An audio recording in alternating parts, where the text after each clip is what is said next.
Hi there, Lindsay here, the Frugal Crafter. We are doing another episode of Ask a Crafter. I filmed a bunch of these videos today because I had so many wonderful questions on the last community post. So this is wrapping up the bunch of questions that I filmed on February 8th. So if you've asked a question after then, you'll see it in some of the upcoming videos.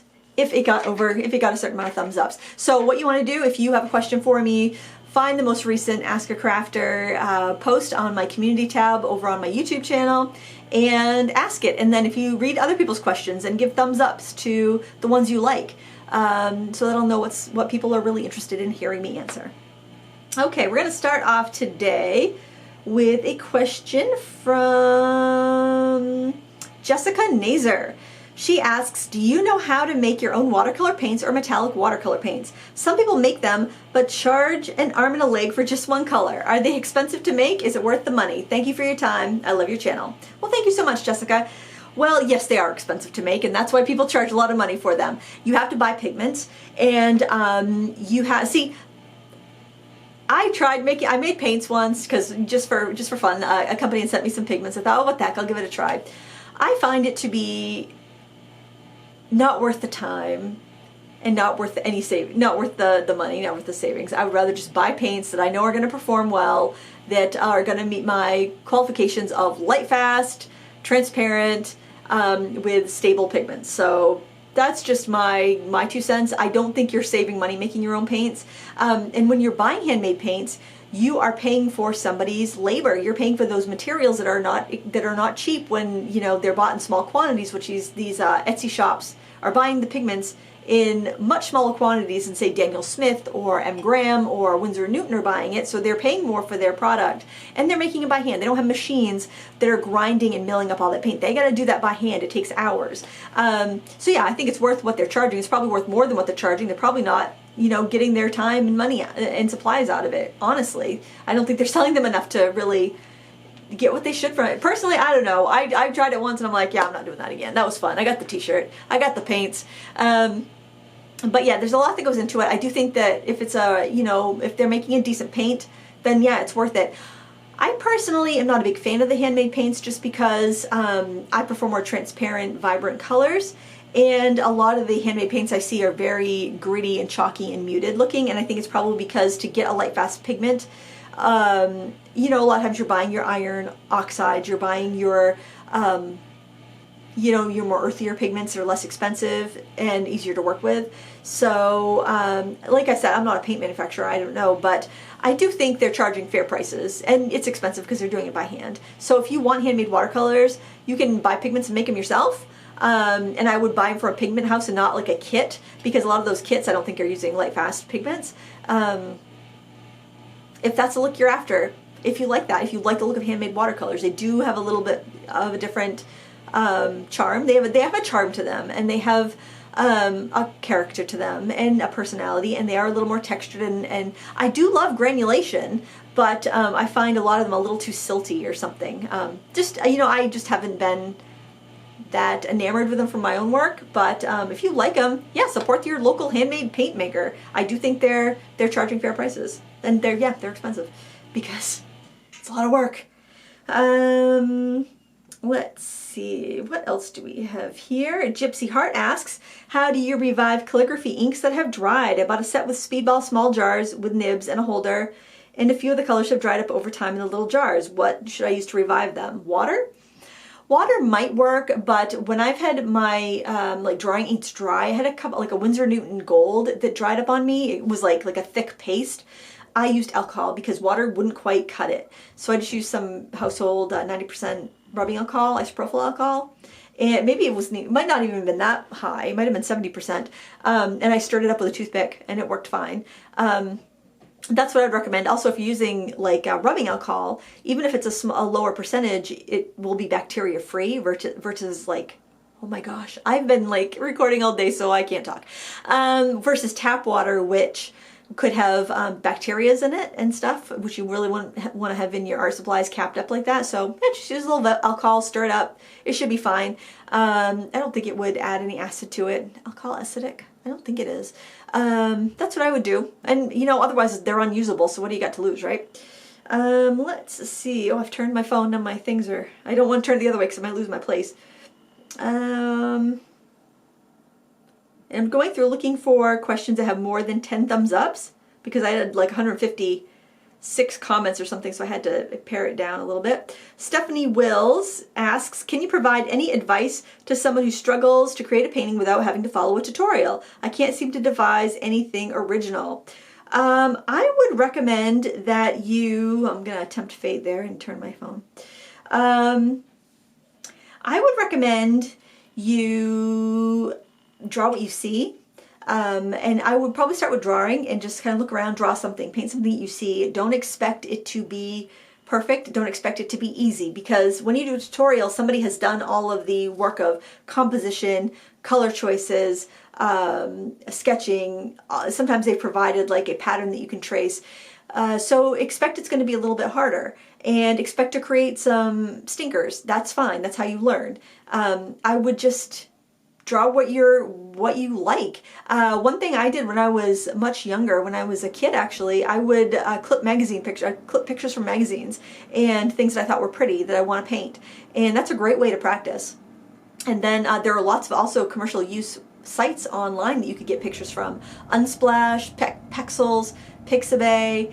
I did a whole blog post about that. I'll try to remember to link it down below, but if not, go to my blog, thefrugalcrafter.wordpress.com, and search free photo reference sites, and there's a blog post there that's got like 10 free photo reference sites. But I tend to use Pixabay, Unsplash, and Pexels the most, but there are more. And those, at least you don't have to worry if you do a gorgeous painting and you want to sell it or you want to share it on social media. You don't have to worry about it looking too much like the source image because it's commercial use, it's free to use. So that would be my recommendation. You know, you've got to work through the bad paintings. You got to work through the bad pancakes. Just like you're making pancakes, that first pancake probably going to burn it, not going to be great. You got to get through them though to get to the good pancakes. Same thing with art. Or maybe people don't have that issue and it's just me and pancakes. But all right. Oh, I had another question. It didn't have enough thumbs ups to make it into one of the videos, but I thought it was a really good question. I can't remember who asked it though, and if I scroll back it'll take me forever to find it.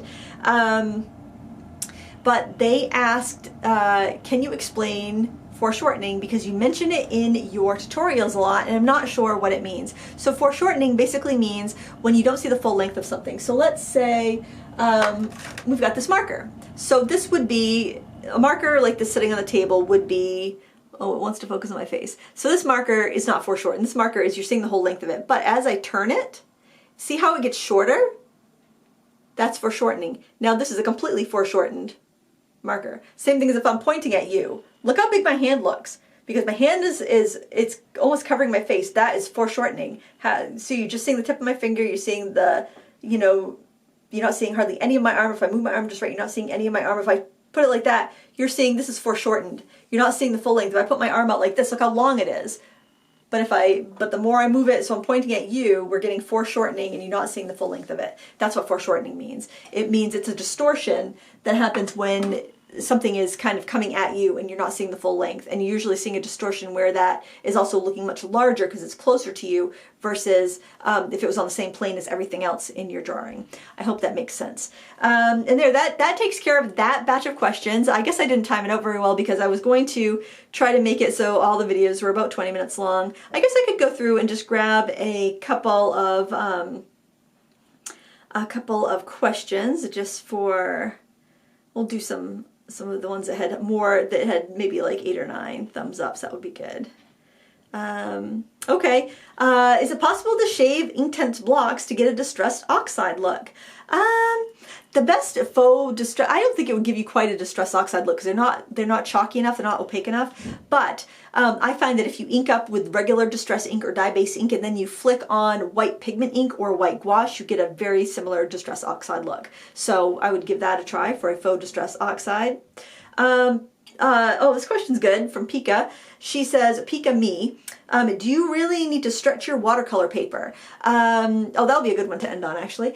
Okay, so stretching your watercolor paper, first let me explain the process. That is when you soak your paper, usually like in the tub, and then you lay it out on a board. I usually use a masonite board, and then you blot off the excess water, and then you take gummed paper tape, which is like what you used to get if you ever bought meat at a butcher and they wrap it in butcher paper and then they put that tape on it that they wet and they stick it down. It's called butcher's tape. Actually, that's where I would get my tape to stretch. I would go in and buy it from a butcher.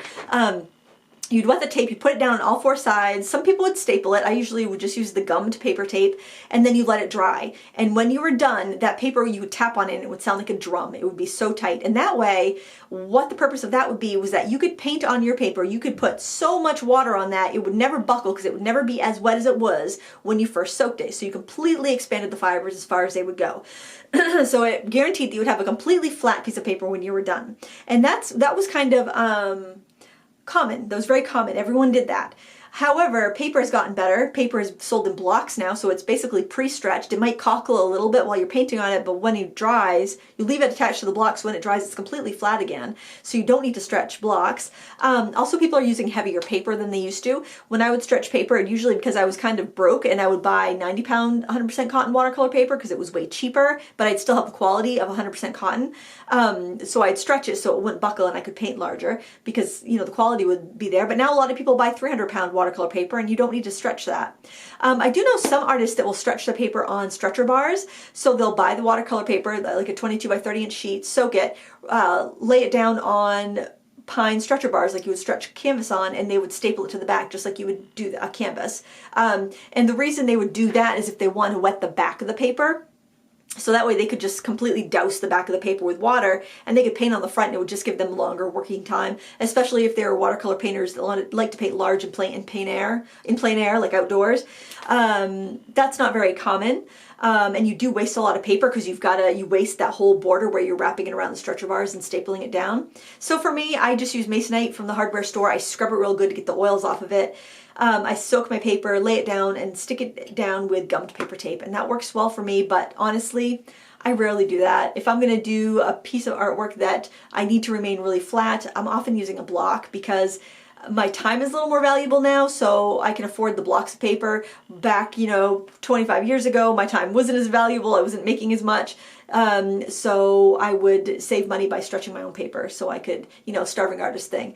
Got the same quality either way, just paying for it with your time more than your money by buying a block. So it's completely up to you. Also, I just see a lot of people just painting on little pieces of paper without even clipping or taping them down at all. And that's certainly fine. It will buckle. It just depends on how particular you are with how flat your paper is. It's a good idea, sure. Honestly, if I'm taking the time to stretch a piece of paper, then I'm going to be spending some time on that watercolor. It's not going to be something that I dash off in a half an hour or an hour for a tutorial. It's going to be something that I spend hours, if not days and weeks on. So, like my peony painting that I get asked about, I stretched that. I stretched it on a big piece of masonite, and I worked on it over the course of weeks. It was probably 14 years ago when I painted that. And I did get another question. Somebody asked about that painting. What's the deal with that painting, Lindsay? We got to get a tutorial or what? And it's actually down here because it had slipped in the frame, and I meant to take it apart and reframe it, but I got lazy and I didn't get around to moving it in the frame, and I set it on the floor, and somehow it wicked up some moisture on the mat, so I've got a water stain on the bottom of that mat. So now not only do I need to remat it, cut a new mat, and I'm just like, can't see that on camera. I can't see that water stain on camera. I'm just going to hang it up down here. But it'd be gross to hang up upstairs, and people can get close to it and look at it. So that's the deal with that. And yes, I do have a tutorial, a scaled down version of that if anybody wants to see it. I'll try to remember to link it. I'll probably forget. So just search watercolor peony live stream on my channel and you should find it, because I did it on a live stream. It was longer. Very repetitive stuff. So that's why I did it scaled down. So hope that's helpful. Thank you so much. My voice is just about had it. From all this talking, I hope that you enjoyed this Ask a Crafter series, and in the video description you'll find where you can ask your questions for an upcoming episode. Thank you so much for watching. Please give me a thumbs up if you like these videos. Until next time, happy crafting. Bye.